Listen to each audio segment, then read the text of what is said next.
ጀነራሎቹ መፈንቅለ መንግስት ማቀዳቸው ታወቀ። መደመጥ ያለበት ሚስጥራዊ መረጃ።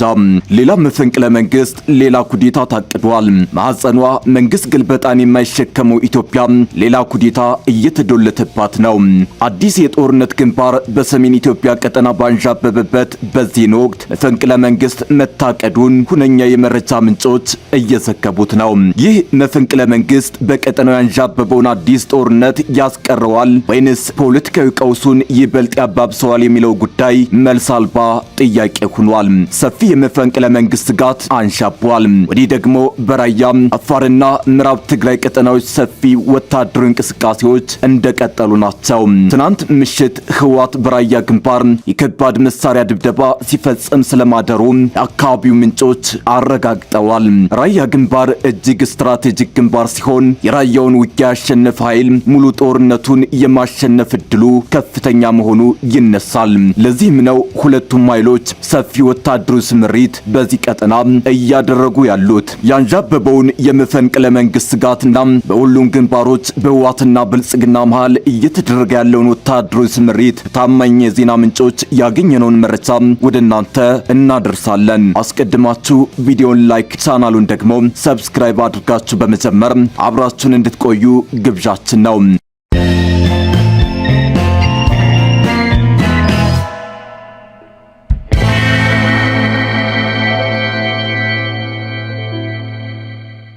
አስቀድመን የሁለቱን ኃይሎች ወታደራዊ እንቅስቃሴ እንመልከት። ናውረድ እንውረድ ፉከራው ተጠናቆ ወደ ሙሉ ጦርነት ሊገባ ከጫፍ ደርሷል። ሁለቱ ኢህአዴጎች ማለትም ብልጽግናና ህወሓት ዳግም 100 ሺዎችን ሊማግዱ የጦርነት አፋፍ ላይ ናቸው። በራያ አፋርና ምዕራብ ትግራይ ግንባሮች መድፎች ተጠምደዋል።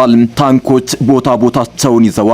ሰራዊቱ ምሽጉን ይዞ ተኩስ የሚል ትዕዛዝ እየተጠባበቀ ነው። ዙ 23ቶች የጀት ድብደባ ለመመከት አፍንጫቸውን ወደ ሰማይ ቀስረው ተጠንቀቅ ሆነዋል። በተለይም በራያ ግንባር አደገኛ ወታደራዊ ፍጥጫ ነው ያለው። መከላከያና ቲዲኤፍ በመድፍ ርቀት ተፋጠዋል። የራያ ግንባር ወደ 4 ኪሎ የሚያደርስ አቋራጭ መንገድ ነው። ራያ አላማጣና በአካባቢው አቅጣጫ በፌዴራል መንግስትና በህወሓት መካከል ያለው ውጥረት ወደ ከፍተኛ ደረጃ ማደጉን ጠቁመው ህወሓት በዞኑ በርካታ የጦር መሳሪያዎችን የኃይል ስምሪቶችንና የምሽግ ዝግጅቶች እያደረገ ነው።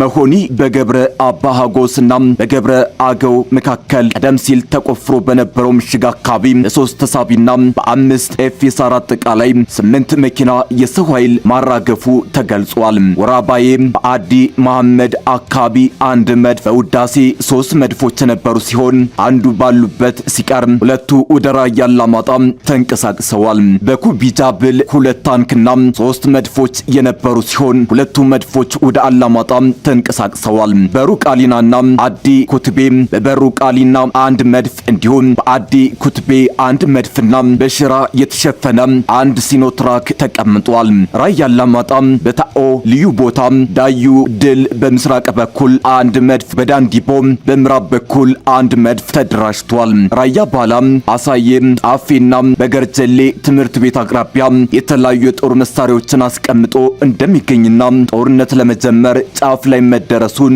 ምንጮች ገልጸዋል።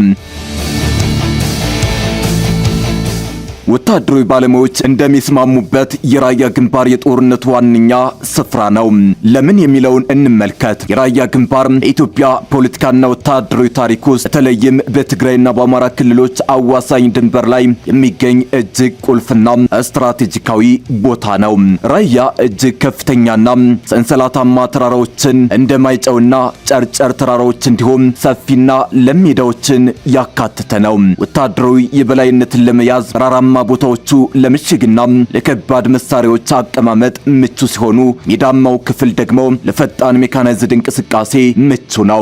ራያ በመካከለኛው በምስራቃዊውና በደቡባዊ የትግራይ ክፍሎች እንዲሁም በሰሜን ወሎ በአፋር ክልል መካከል የሚገኝ ዋና መሸጋገሪያ ኮሪደር ነው። ይህንን መስመር የተቆጣጠረ ኃይል ወደ ተለያዩ የሀገሪቱ ክፍሎች የሚደረጉ ወታደራዊ እንቅስቃሴዎችን በቀላሉ የመግታት ወይም የመምራት አቅም ያገኛል። አዲስ አበባ፣ ደሴ፣ ወልዲያ ከወልዲያ መቀሌ የሚዘልቀው ዋናው የአስፋልት መንገድ የሚያልፈው በራያ በኩል ነው።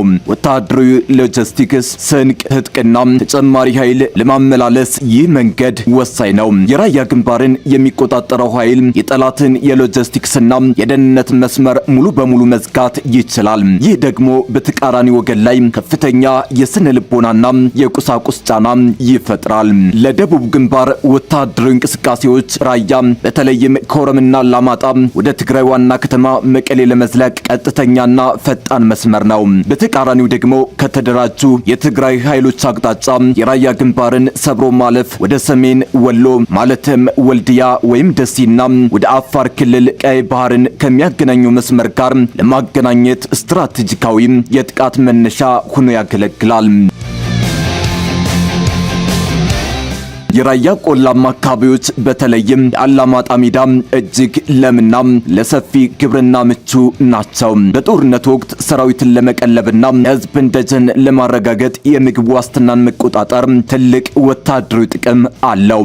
ሰፊው የስምጥ ሸለቆ ውሃማ አካላትና የከርሰ ምድር ውሃ ክምችት ለረጅም ጊዜ ለሚቆይ ወታደራዊ ይዞታ አስተማማኝ አቅርቦት ይፈጥራል። ራያ ከአጎራባች ክልሎች የማንነትና የወሰን ጥያቄዎች ጋር በቀጥታ የተያያዘ ነው። በመሆኑም ይህንን ግንባር በበላይነት መያዝ ለአሸናፊው ወገን ትልቅ የፖለቲካ የድርድር ካርድና የህዝብ ድጋፍን የማሰባሰቢያ ስነልቦናዊ ስንቅ ይሰጣል። በአጠቃላይ የራያ ግንባርን መቆጣጠር ማለት በሰሜን ኢትዮጵያ ያለውን የጦርነት አቅጣጫ፣ የሎጂስቲክስ ፍሰትና የፖለቲካ የበላይነትን መወሰን ማለት ነው። ለዚያም ነው መከላከያም ሆነ ህወሓት ያለ የሌላ ኃይላቸውን በዚህ ቀጠና ያሰፈሩት። በህወሓትና በብልጽግና መካከል ያለውን ወታደራዊ ውጥረት በዚህ መልኩ ያለ ሲሆን አሁን ደግሞ ያንዣበበውን የመፈንቅለ መንግስት ጋት እንመልከት።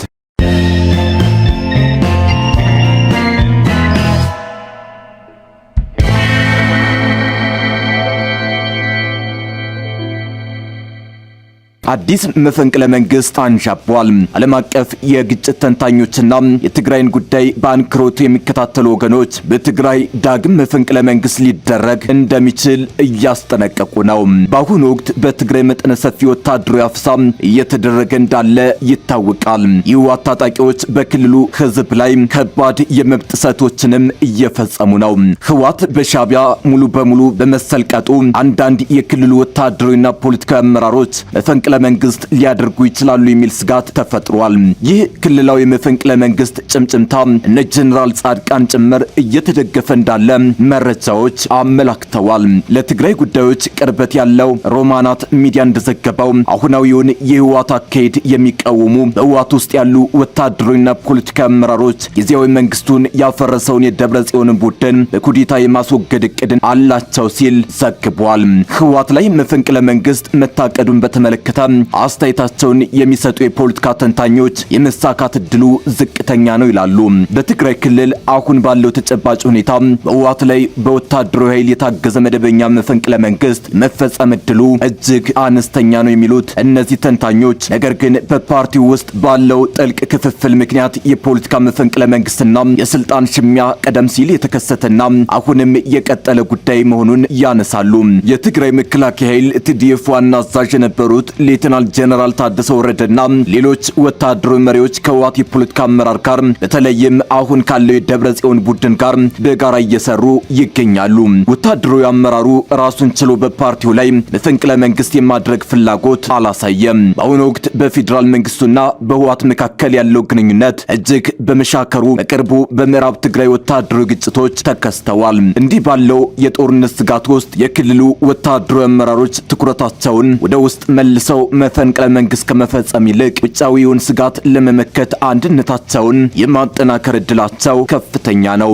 በክልሉ ያለው የግዳጅ ወታደራዊ ምልመላና የኢኮኖሚ ቀውስ የህዝብ ተቃውሞና ሰልፎችን እየቀሰቀሰ ቢሆንም ይህ ተቃውሞ ወደ ተደራጀ ወታደራዊ መፈንቅለ መንግስት የመቀየር እድሉ አሁን ባለው መዋቅር ጠባብ ነው።